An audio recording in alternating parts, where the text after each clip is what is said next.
10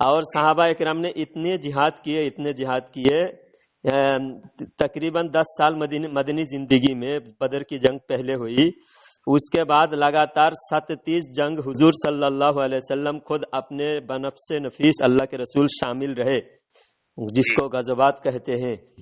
اور 37 جنگ 10 سال میں ڈل. ایک جنگ لڑنے کے تیاری کتنے مہینہ تک کرنا پڑتا ہے معلوم نہیں؟ جنگ کرنا کتنا مشکل ہے جنگ کریں گے تب تو نہ جانیں گے. ہاں. تو کیونکہ آج جہاد ہماری تلوار جنگ لگ کے ایک دم مٹی میں ہماری تلوار چلی گئی. ہم جو ہے اپنے میں ہی الجھ رہے ہیں، ہمارے پاس جہاد نہیں ہے.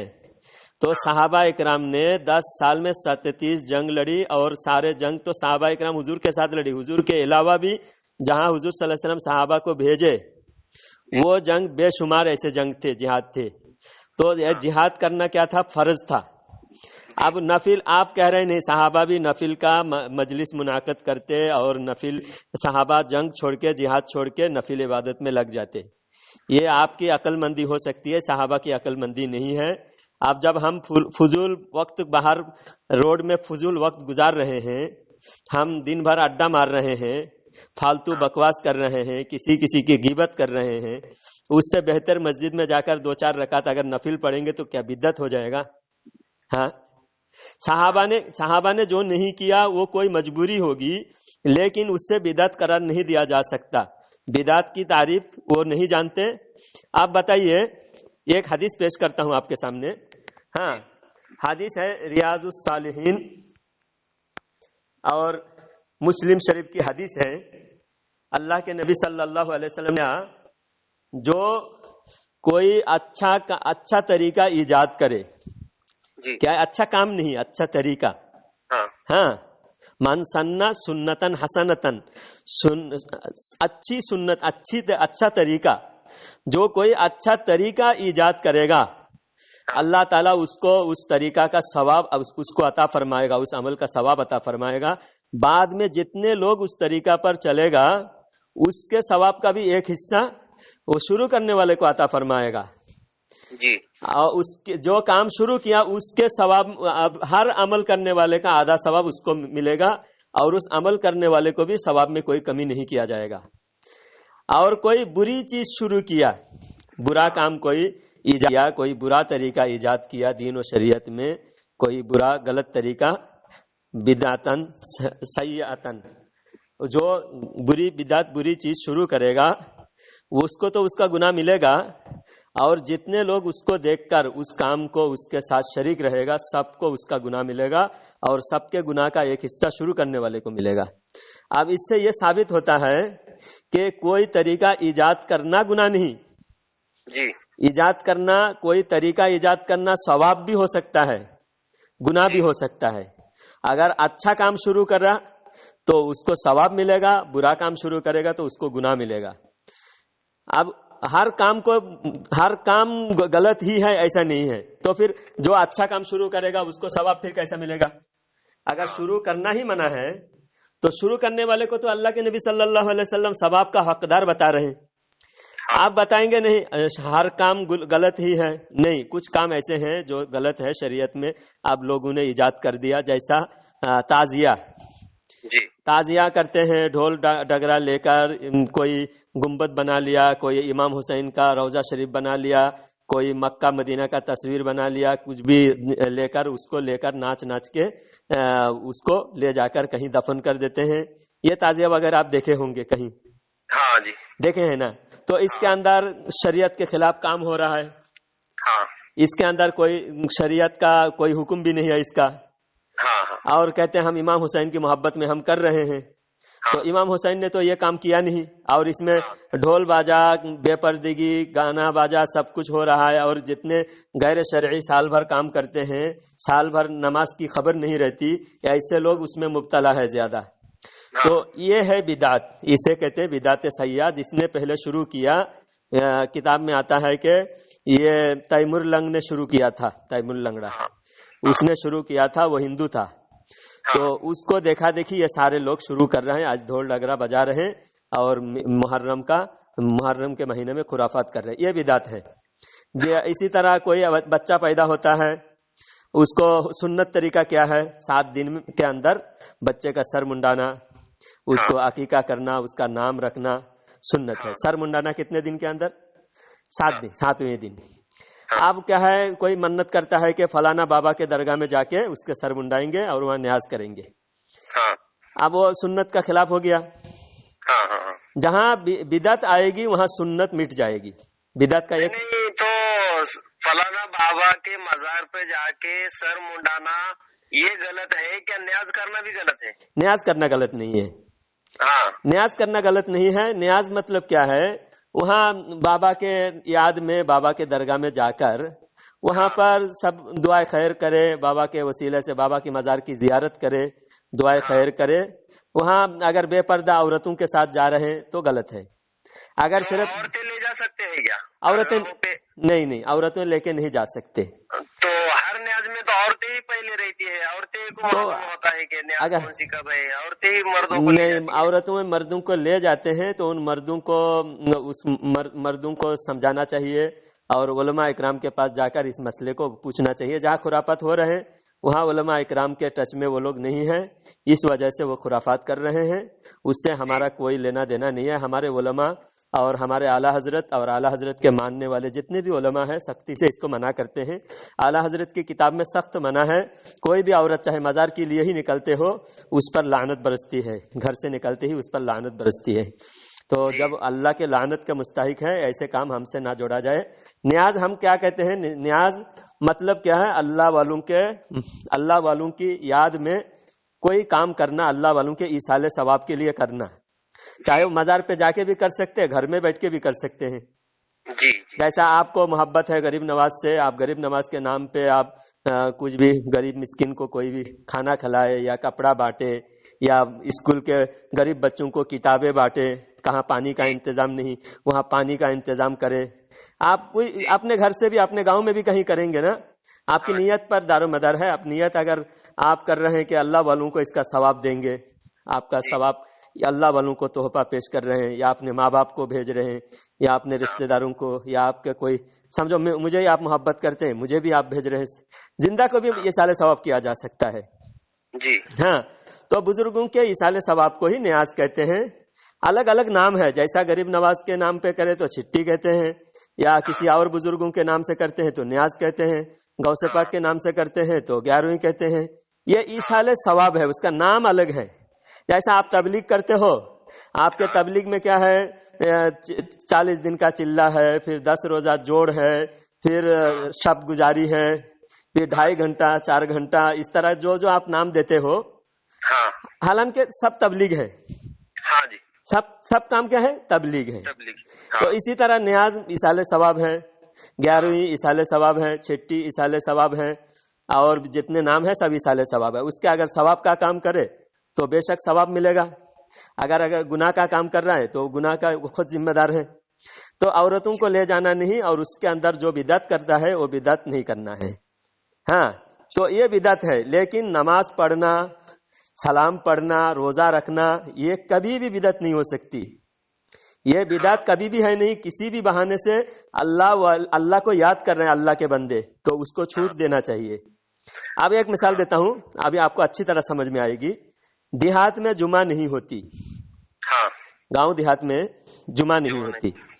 ابھی اگر ہم اعلان کر دیں گے جتنے بھی دیہات ہے کہیں جمعہ نہ پڑھو، یہاں تک کہ آپ کے کرملا کے پاس جیور ہے نا، وہاں پر بھی جمعہ نہیں ہو سکتی۔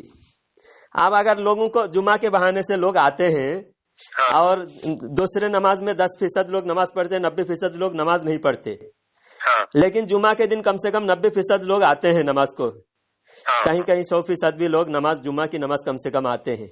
تو حالانکہ دیہات میں جمعہ نہیں ہوتی، دیہات میں جمعہ نہیں ہوتی۔ اگر جمعہ ہم منع کر دیں گے جمعہ نہیں ہوتی، تو جو آ رہے ہیں 2 رکعت پڑھ رہے ہیں یا سنت نفل پڑھ رہے ہیں وہ بھی لوگ پڑھنا چھوڑ دیں گے۔ تو دیہاتوں میں جمعہ نہیں ہونے کا کیا مسئلہ ہے؟ ابو حنیفہ رضی اللہ تعالیٰ عنہ کا حکم ہے، فتویٰ ہے، اور ہمارے حنیفی مسلک میں یہی بات ہے کہ دیہات میں جمعہ نہیں ہوتی۔ بڑے یعنی 1400 سال سے اس مسئلے پر صحابہ یعنی شہر کا اجتماع ہے، جمعہ کے دن عید ہے اور شہر کا اجتماع ہے، سارے لوگ اکٹھا ہو کر نماز پڑھے، دیہاتوں میں نہ رہے، دیہات سے شہر کو آ جائے۔ ہاں یہ مقصد ہے.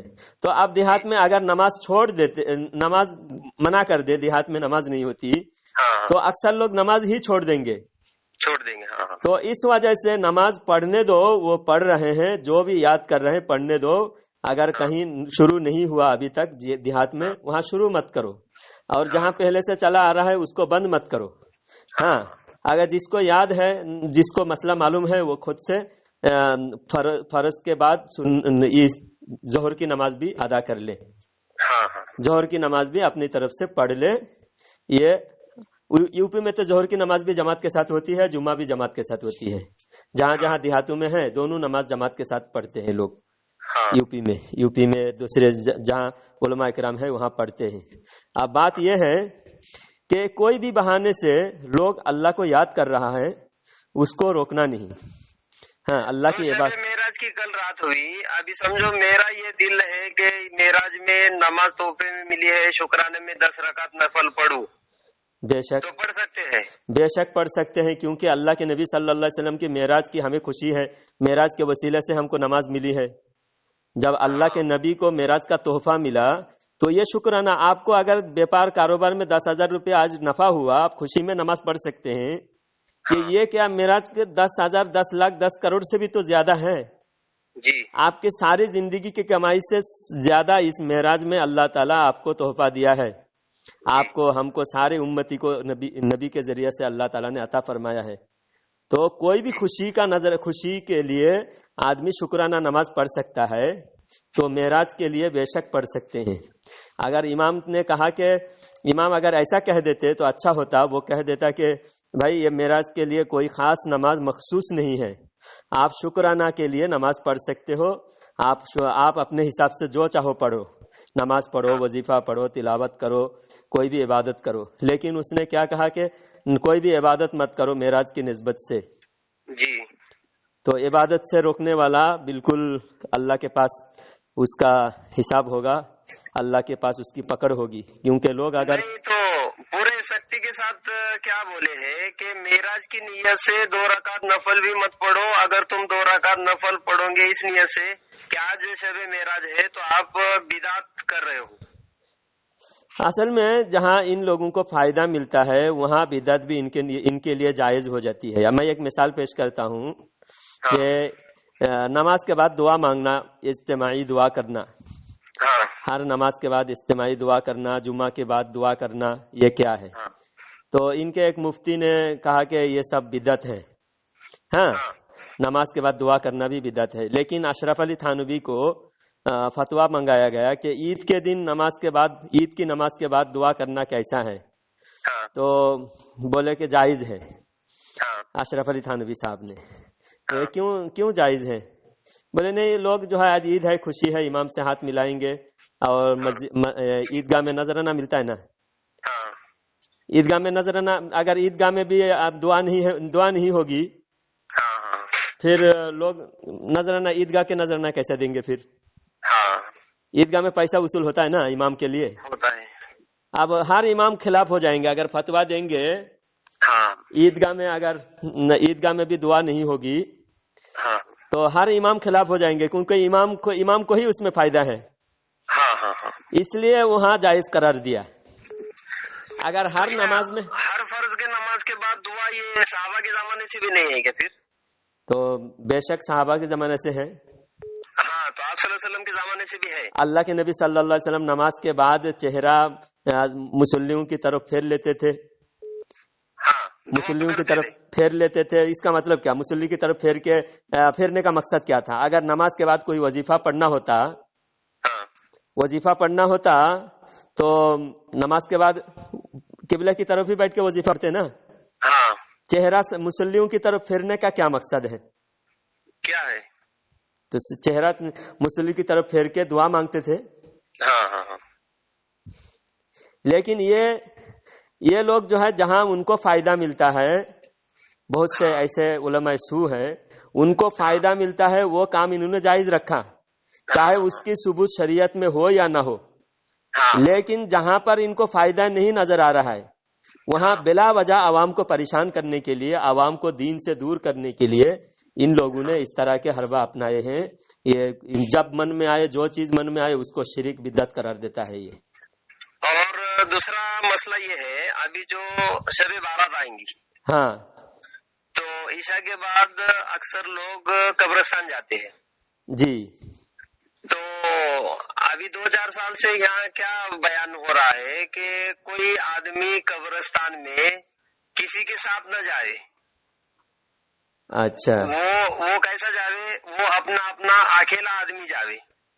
جب آپ اکیلا جاؤ گے، میں اکیلا جاؤں گا، جب 100 لوگ 200 لوگ اکیلا جائیں گے تو ایک ساتھ ہی ہو جائیں گے. پھر تو تم ایسا مسجد کے باہر نکل کر 10 آدمی 15 آدمی 20 آدمی اگر مل کے جاؤ گے تو یہ بھی بدعت ہے. جب ہر آدمی اپنے اپنی طرف سے جائے گا، رات بھر جائے گا، صبح عشاء کے بعد سے لے کر فجر تک جب مرضی جب جا کر قبر کی زیارت کرے گا، قبرستان میں اپنے ماں باپ کے لیے، مرحومین کے لیے ایصال ثواب کرے گا. جب سب لوگ الگ الگ جائے گا، 10 لوگ ایک سے نکلیں گے اپنے اپنے گھر سے، تو ایک ساتھ ہی تو ہو جائیں گے، کیونکہ آج شہر میں سب کے گھر آمنے سامنے ہیں.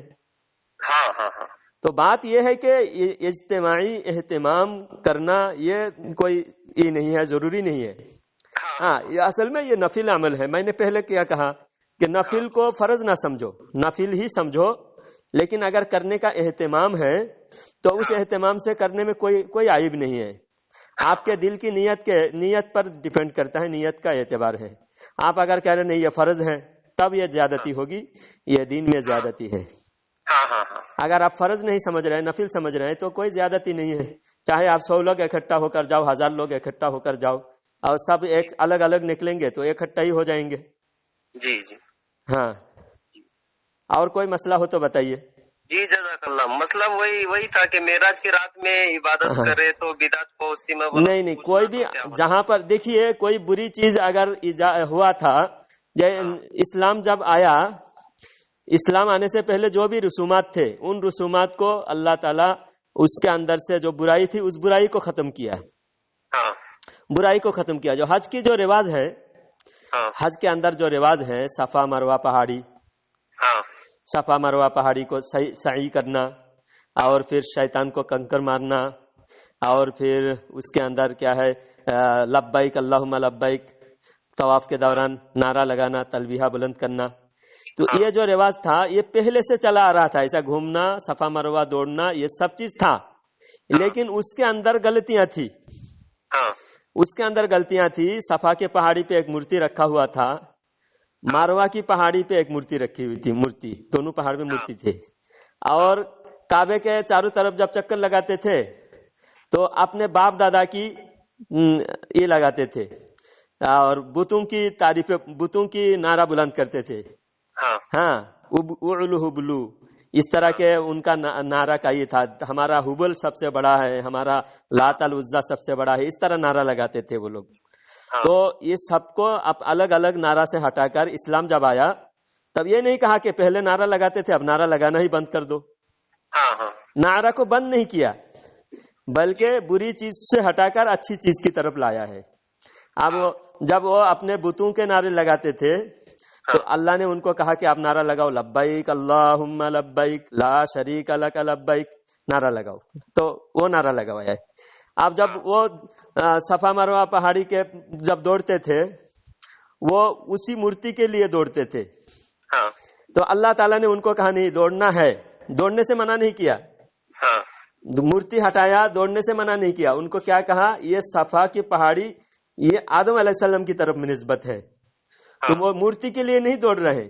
یہاں پر آدم علیہ السلام، یہاں پر صفا آدم علیہ السلام کے نام کی پہاڑی ہے، اور مروہ حوا علیہ السلام کے نام کی پہاڑی ہے. مروہ مطلب آدم کی بیوی مروہ، مرہ. اور یہ حضرت حاضرہ علیہ السلام دوڑی تھی. تم آدم علیہ السلام کو یاد کرو، حضرت حاضرہ علیہ السلام کو یاد کرو، یہ مورتی کو یاد مت کرو، یہ مورتی کوئی اہمیت نہیں ہے. تو مورتی کو ہٹا کر یاد ان کو دلایا اللہ والوں کی یاد میں دوڑو، حضرت حاضرہ علیہ السلام کی یاد میں دوڑو. اب وہاں پر جب ان کا حج ختم کر کے جب وہ ٹھہرتے تھے اکٹھا، جہاں مزدلفہ میں ٹھہرتے ہیں، مینا میں عرفات میں ٹھہرتے ہیں، تو وہاں اپنے اپنے باپ دادا کی بڑائی بیان کرتے تھے. میرا باپ فلانا تھا، میرا دادا فلانا تھا، میرا میرا فلانا فلانا میرے خاندان میں ایسے ایسے بڑے بڑے گزرے بول کے اپنی اپنی بڑائی بیان کرتے تھے کفار مکہ. وہ بھی حج کرتے تھے ایسا ہی. تو جب اسلام آیا تو ان کو یہ نہیں کہا کہ جلسہ میں بیٹھ کر تم یاد مت کرو, ذکر مت کرو. ان کو کہا کہ پہلے جو تم اپنے باپ دادا کو یاد کرتے تھے, اس میں اللہ کو یاد کرو. اذکروا اللہ کذکرکم آباءکم او اشد ذکرا. اللہ فرماتا ہے کہ تم جیسا اپنے باپ دادا کو ذکر کرتے تھے اس سے زیادہ اللہ کی ذکر کرو. تو برائی سے روکا نہیں بلکہ برائی کو بھلائی سے بدل دیا. اگر ڈائریکٹ ان کو روک دیتے کچھ بھی مت کرو, یہاں خاموشی رہو, تو ابھی حج کی رونق ہی نہیں رہتی تھی. جی جی. حج کی رونق آج کس میں دکھ رہا ہے؟ نعرہ میں, لبیک اللہم لبیک میں, اور جہاں پر بیٹھتے ہیں سب الگ الگ اجتماع لگا کر سب بیان کر رہے ہیں. تو ہر چیز میں وہاں رونق نظر آ رہا ہے, ہر حاجی خوش ہے. اگر وہاں برائی کو روک کر بالکل خاموش کر دیتے تو کسی بھی بہانے سے جب ذکر کرایا جا رہا ہے اللہ کا تو اس کو ذکر باقی رکھنا چاہیے. ہاں, اس ذکر کو باقی رکھنا چاہیے, اس کو چھوڑنا نہیں چاہیے. سمجھے؟ اللہ کا ذکر. اب دیکھیے ایک مسئلہ اور ہے. اب دیکھیے 4 مہینہ اللہ تعالیٰ سب سے زیادہ فضیلت والا 4 مہینہ فرمایا. ان عدت الشہور عند اللہ 12 شہرا فی کتاب اللہ یوم خلق السماوات والارض منها 4 حرم. اللہ تعالیٰ سورہ توبہ کے اندر فرماتا ہے کہ اللہ تعالیٰ 4 مہینے کی بہت اہمیت دی ہے. ہاں, یہ 4 مہینے کی اہمیت کفار مکہ اہمیت دیتے تھے. کفار مکہ ان 4 مہینے کو اہمیت دیتے تھے.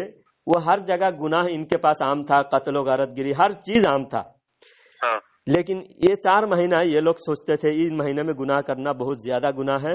ان 4 مہینہ ہم لوگ جنگ نہیں کریں گے, کسی کو قتل نہیں کریں گے, شراب نوشی نہیں کریں گے, ہر گناہ سے بچنے کی کوشش کریں گے. تو 4 مہینہ یہ گناہوں سے بچنے کی کوشش کرتے تھے. کون سا مہینہ؟ ایک رجب اور ایک ذی قعدہ, ذی الحجہ, محرم. یہ 4 مہینہ یہ لوگ ایام اشہر الحرم یعنی احترام والا مہینہ, حرمت والا مہینہ قرار دیا. اب یہ 4 مہینہ ان کے شریعت میں تو پہلے تھا نہیں کہ یہ 4 مہینہ تم اہتمام کرو. لیکن یہ بہانے ان کے دل میں یہ بات ہے کہ ان 4 مہینے میں گناہ نہیں کرنا. آپ چلو گناہ نہیں کرنا, یہ اچھی بات ہے. یہ اچھی بات ہے نا, اچھی بات ہے. ان لوگوں نے اپنی طرف سے بنا لیا تھا 4 مہینہ گناہ نہیں کریں گے. تو اللہ تعالیٰ نے اس کو مٹایا نہیں. اسلام آیا تو ہر بری رسومات کو مٹایا. لیکن جس سے لوگوں کو اللہ کی یاد تازہ ہوتا ہو, جس سے لوگ اللہ کی طرف مائل ہوتا ہو, گناہوں سے بچتا ہو, ایسی چیزوں کو اللہ نے مٹایا نہیں. اور نہ کفار مکہ ڈکلیئر کیا تھا 4 مہینہ. تو مسلمانوں کو کیا ضرورت تھی؟ اللہ تعالیٰ اس کو بھی بدل دیتا. بہت ساری چیزوں کو بدل دیا, اس کو بدلا نہیں اللہ تعالیٰ اس لیے کہ اس مہینے کی وجہ سے لوگوں کے دل میں ایک اہمیت بیٹھا ہوا ہے کہ اس مہینے میں ہم گناہ نہیں کریں گے. یہ اچھی بات ہے. ہاں, کسی بھی بہانے سے اللہ کو یاد کرتا ہے یا گناہوں سے بچتا ہے تو اس کو کرنے دینا چاہیے, وہ بدعت نہیں ہوتا. اور نماز ایک دین کے اندر ایک حصہ ہے, دینی حصہ ہے جو اسلام کے اندر نماز کا ثبوت ہے. نماز بدعت نہیں ہو سکتی. سلام پڑھنا بدعت نہیں ہو سکتا, نماز بدعت نہیں ہو سکتا, روزہ بدعت نہیں ہو سکتا. اگر نماز کون سے وقت میں منع ہے؟ سورج طلوع ہونے کے وقت میں, سورج غروب ہونے کے وقت میں, زوال کے وقت میں نماز منع ہے. اس کے علاوہ کسی نماز بھی گناہ نہیں, کوئی بھی نماز منع نہیں. کسی بھی نماز منع نہیں. اور سلام پڑھنا, درود پڑھنا کبھی بھی منع نہیں. ایک صحابی دن رات صرف درود ہی پڑھتے تھے, منع نہیں ہے. درود و سلام پڑھنا منع نہیں ہے. روزہ رکھنا صرف وہ ایام تشریق جو روزہ رکھنے کے خاص دن ہے, جن دنوں میں روزہ رکھنا منع ہے, ان دنوں کو جیسا عیدین ہے, اس کے بعد اور بھی کچھ دن ہے جس میں روزہ رکھنا منع ہے. باقی سال بھر روزہ رکھ سکتے ہیں. نماز روزہ اس کے لیے کوئی بھی پابندی نہیں ہے. اگر کوئی نماز روزہ سے روک رہا ہے تو وہ مجرم ہے, وہ ظالم ہے. جی, جزاک اللہ. ٹھیک ہے, اللہ تعالیٰ آپ کو جزائے خیر عطا فرمائے. رکھوں کیا؟ جی جی جی, اچھا ٹھیک ہے, شکریہ. السلام علیکم. وعلیکم السلام.